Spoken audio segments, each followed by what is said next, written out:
What's going on, guys? Welcome back to the channel. So you guys have really enjoyed our Jimmy High Roller videos, and we're really enjoying them too. We've done two and both of them have been amazing so far. So this is another one. It's called Is LeBron Making Luka Worse? Oh. So I wonder... Luka Doncic? Yeah. No, man. He's my guy. Yeah, but is LeBron making him worse for some reason? I don't know how this video is going to question that. We're going to find out. He's too chilled, man.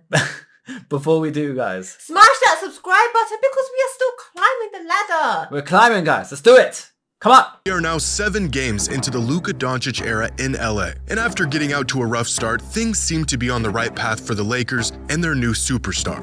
But Luka still doesn't look quite like Luka. In fact, his first 3 games with the team was statistically the worst 3-game stretch of his entire career, trailing even his first 3 games in the NBA. It could be adjustment period though, because he's clearly in a new team, the Lakers. It might be he's adjusting. Yeah. If guys, correct, I don't know. Is that his new team that he just joined? And if so, I believe that could be the case. You know.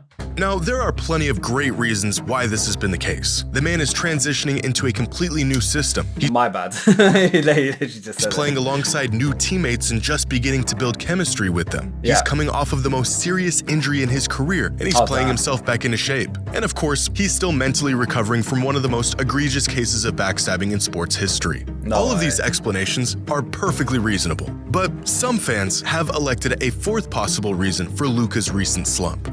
This man, claiming that LeBron is to blame for Luka's struggles because he simply does not make his teammates better. In fact, some fans are claiming he never has, and that Luka is next in line to have his career completely altered by LeBron and his heliocentric, self-serving play style. It's a claim that sounds outlandish, but as Luka's first stretch in LA has unfolded, I've begun to see this claim more and more. LeBron simply doesn't elevate those around him. And the more I saw it, the more I began to wonder if people really don't like LeBron, innit? So they're trying to say...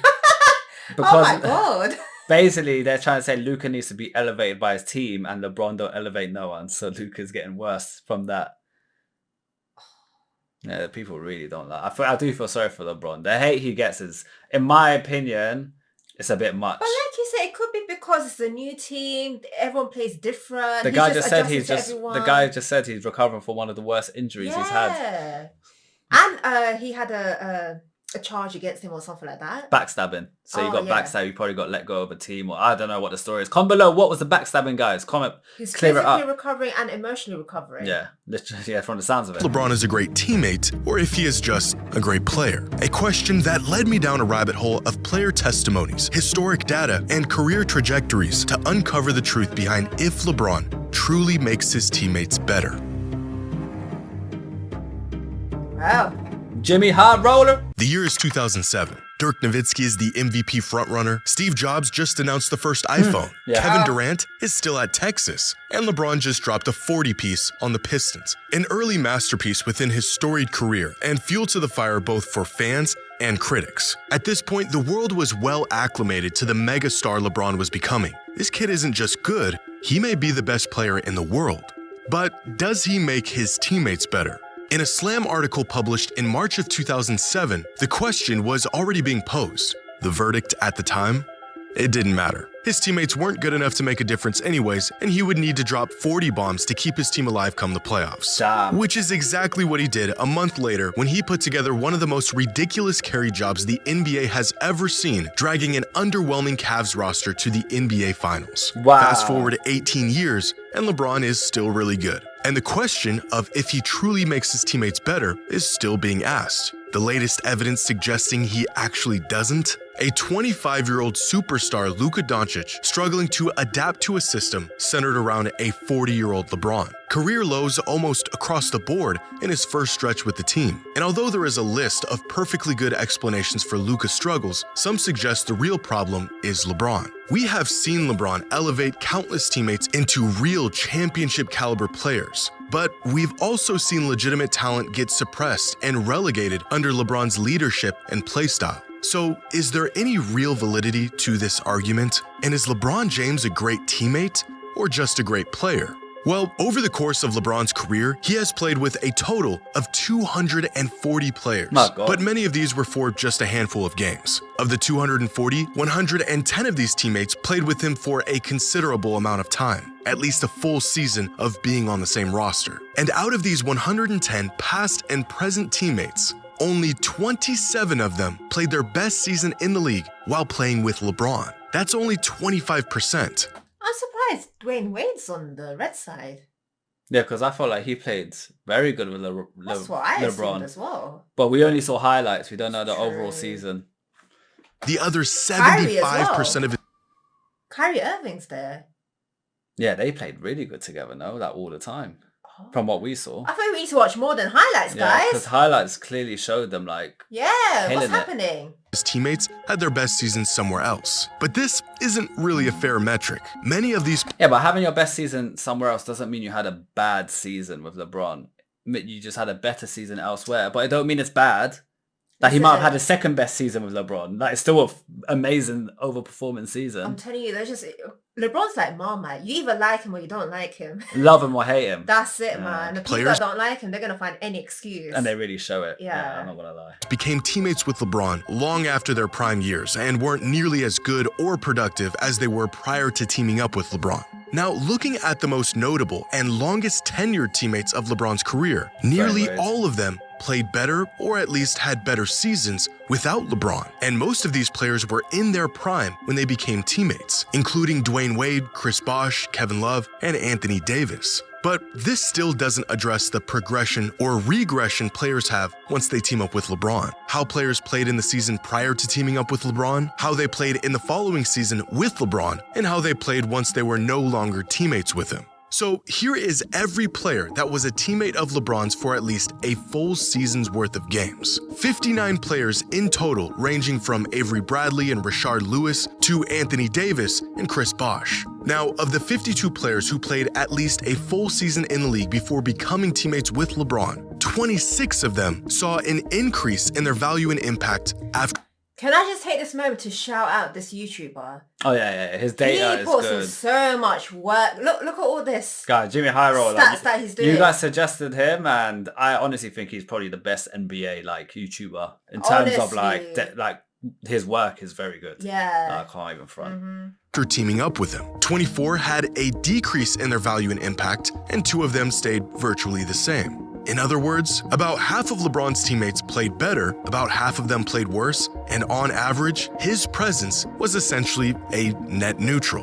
But this is where it gets really interesting. Of the 45 players who played seasons following their time with LeBron, in cases where he left the team or they did, 34 of them saw a decrease in their value and impact once they were no longer teammates. On average, when players join LeBron, their value pretty much doesn't change. But once they are no longer teammates with LeBron, their value tends to fall off drastically. Why this happens is completely dependent on the situation and the player. It may be due to aging, readjusting to a new system, or probably the massive LeBron-sized void that is left in his departure. According to this data, overall, having LeBron as a teammate produces an overwhelmingly positive result versus not having him as a teammate. Breaking news, I know, right? But it also tells us that generally speaking, LeBron doesn't really make his teammates better. This data is far from perfect, but it tells us a lot about the impact LeBron has had and the role he has played throughout his career. Historically, LeBron has made teams better, but not often do we see players, especially established players, take leaps in their game as his teammate. Oftentimes, his sheer dominance and other players fitting around his playstyle being the driving force for his team's success, which is actually revealed within this data, because the players that tend to see the most improvement once they become teammates with LeBron are the ones that mesh well with his playstyle. 3-and-D off-ball scoring threats and shooters that space the floor and benefit from LeBron's playmaking.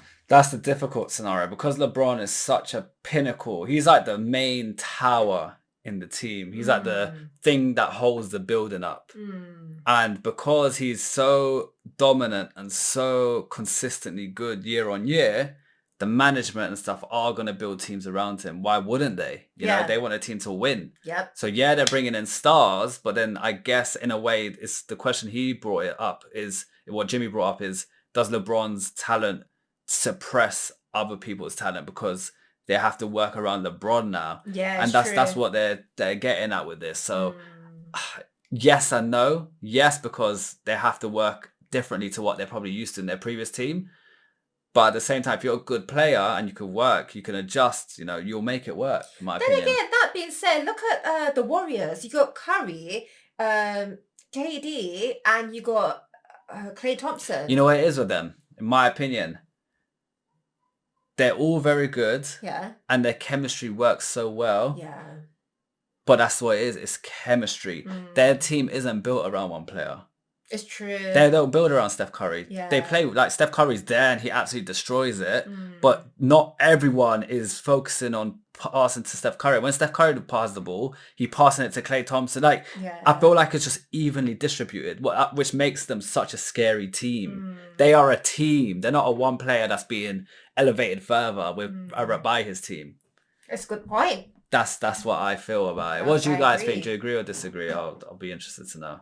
J.R. Smith, Mo Williams, Channing Frye, Kyle Korver, Rashard Lewis, and Shane Battier. Big men have consistently also benefited from playing with LeBron. Players like Ilgauskas, Tristan Thompson, Drew Gooden, JaVale McGee, Ben Wallace, and Timofey Mozgov have all seen a boost in their production and efficiency while playing with LeBron. Now, the players that tend to regress once they become teammates with him are usually the high-usage, ball-dominant players that are pushed into a more passive role when sharing the court with LeBron. Essentially, former first options that have to adjust to being second or at times even third options on offense, changing their touches, their rhythm, and even when and how they operate on the court. Players like Dwayne Wade, Chris Bosh, Kevin Love, Anthony Davis, Rajon Rondo, Russell Westbrook, and possibly where we might eventually find Luka Doncic. They're all used to being the stars. Now they're not the stars. They have to work. They have to boost the star.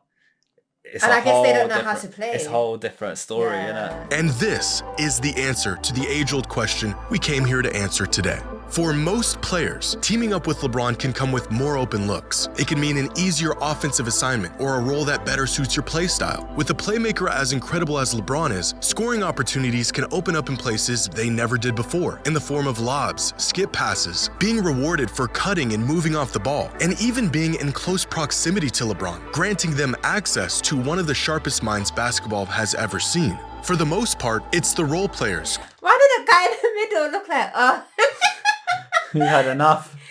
He's done with it. Glue guys, spot-up shooters who have benefited greatly from playing with LeBron. For these players, he does in fact make them better and more valuable on the court. As some would put it, LeBron is the ultimate floor raiser. For most of his career, you could give him 7 marginal talents and he would find a way to turn them into a 50-win title contending team. It is a tangible quality that has ultimately been a blessing and, at times, a curse. The blessing is that regardless of who LeBron is playing with, he is the offense. The curse is that regardless of who LeBron is playing with, he's still the offense. And this floor-raising superpower seems to get neutralized the further off the floor it gets. For elite players who are accustomed to running an offense tailor-made for them and their pace and their play style, playing with LeBron is a massive adjustment. The more your game is predicated on operating with the ball in your hands, the less likely playing with LeBron is going to elevate your game. And so it ends up being the best, high-usage, high-profile, ball-dominant players that usually see a slight decline in their production and impact once they become teammates with LeBron. It's Chris Bosh and Kevin Love going from bona fide first options to hyper-efficient third options with a lighter offensive load. It's players like Anthony Davis and Dwayne Wade going from offensive engines to pieces in what inevitably becomes LeBron's offense. In 2018, Kevin Pelton of ESPN used the Shaney projection system to find out if LeBron made his teammates better. And after analyzing 25 different teammates of LeBron from 2014 to 2018, the numbers indicated that only 9 of them met or exceeded their projected impact once teaming up with LeBron. Pelton's final conclusion after conducting his analysis: any team with James must be careful not to invest too many resources on players who are best with the ball in their hands. Instead, the focus should be finding role players whose games will mesh well with LeBron's. So we are obviously some people might get annoyed that he said that, but the reality is that's actually really good advice. Yeah. And I pretty much agree with that analysis.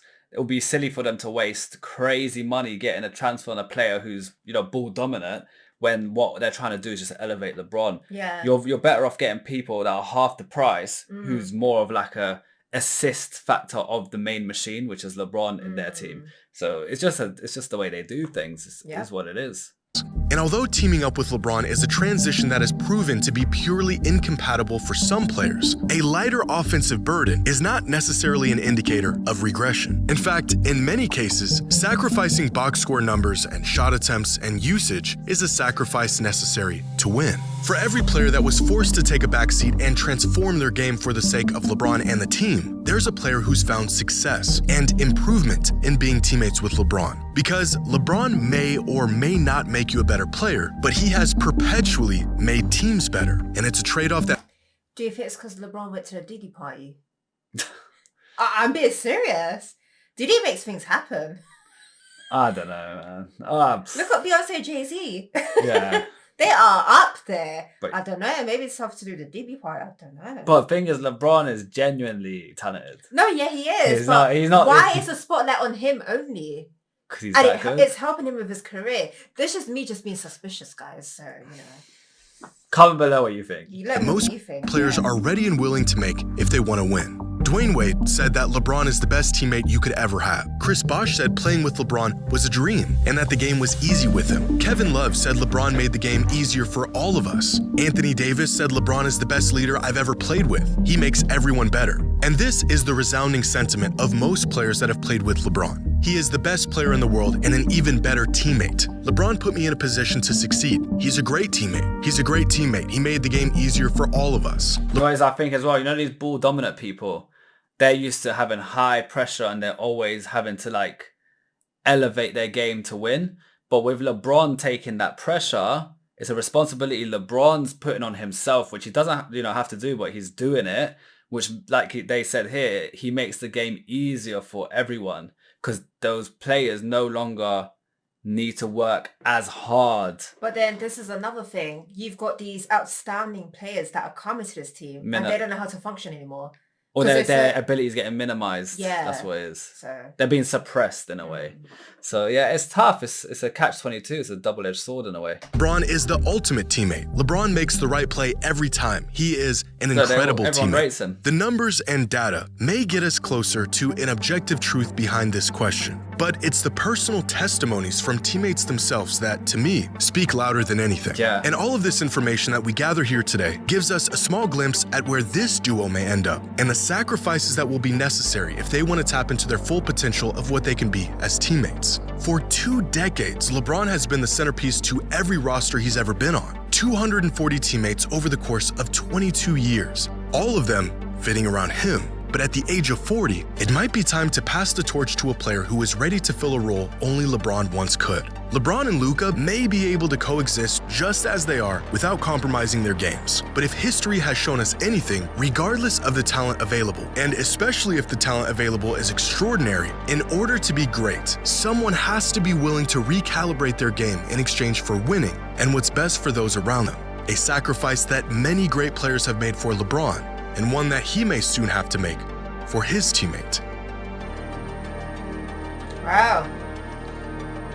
Again, another very, very good video by Jimmy High Roller. Yeah. Made us think a lot, that video. Me too, man. Guys, comment below what you think. That was very interesting. And comment below any other videos you want us to react to.